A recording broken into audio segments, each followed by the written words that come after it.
এবার লোকসভা ভোটের কত ভোটে কি জিতবেন কিছু আশা? এবারে এবারে তো আমাদের ইচ্ছা আছে জামানতগুলো জব্দ করে দেবো।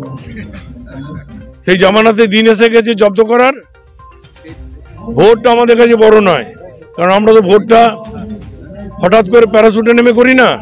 আমরা ভোট করি মানুষের ঘরে ঘরে, মানুষের সুখে দুঃখে সাথী হয়ে। এই মুহূর্তে আছি সিউড়ির বিধায়ক বিকাশ রায় চৌধুরীর কাছে। যে স্যার আজকে এই সম্মেলনে এলেন বিশেষত লোকসভা ভোটকে কেন্দ্র করে, যা দেখতে পেলাম, কি বলবেন? শুধু লোকসভার ভোটকে কেন্দ্র করে না, আমরা সারা বছরই আসি, সারা বছর মানুষের সুখে দুঃখে সাথী হই।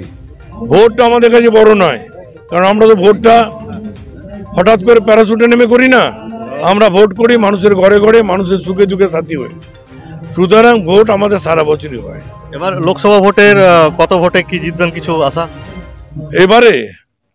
এবারে তো আমাদের ইচ্ছা আছে জামানতগুলো জব্দ করে দেবো। সেই জামানতের দিন এসে গেছে জব্দ করার। 2021 সালে যখন সরকার করতে পারেনি, এই বাংলাকে দখল করতে পারেনি, আর আগামী দিনও এই বাংলাকে তো দখল করা দরকার, মানে ছেড়ে দিন, ভারতবর্ষের ওই জায়গায় থাকবে কিনা সন্দেহ আছে। আচ্ছা, আরেকটা জিনিস, বিজেপির অপপ্রচার এবং ইডি সিবিআই পেছনে লাগিয়ে দেওয়া, তা সত্ত্বেও মানুষ কিন্তু আপনাদের পাশে আছে, কি বলবেন? শুনুন, একটা কথা বলি, একটা অনুব্রত মণ্ডল সে ওখানে গেছে, আর লাখো লাখো অনুব্রত মণ্ডল বাংলায় জন্ম নিয়েছে। দেউচা পাচামির যে স্বপ্নের প্রকল্প মমতা বন্দ্যোপাধ্যায়, কি বলবেন দেউচা পাচামি?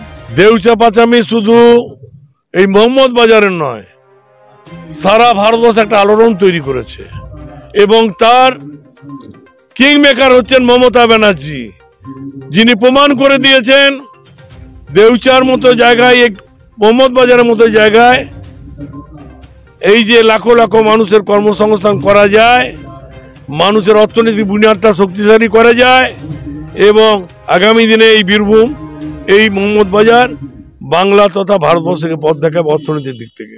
অসংখ্য ধন্যবাদ। আর আরেকটা জিনিস, স্বপন কান্তি ঘোষ মশাই সম্বন্ধে শতাব্দী রায় বলে গেলেন, উনি 100% ভোটে আমাদের পাশে থাকবেন, তৃণমূলের পাশে থাকবেন, কি বলবেন?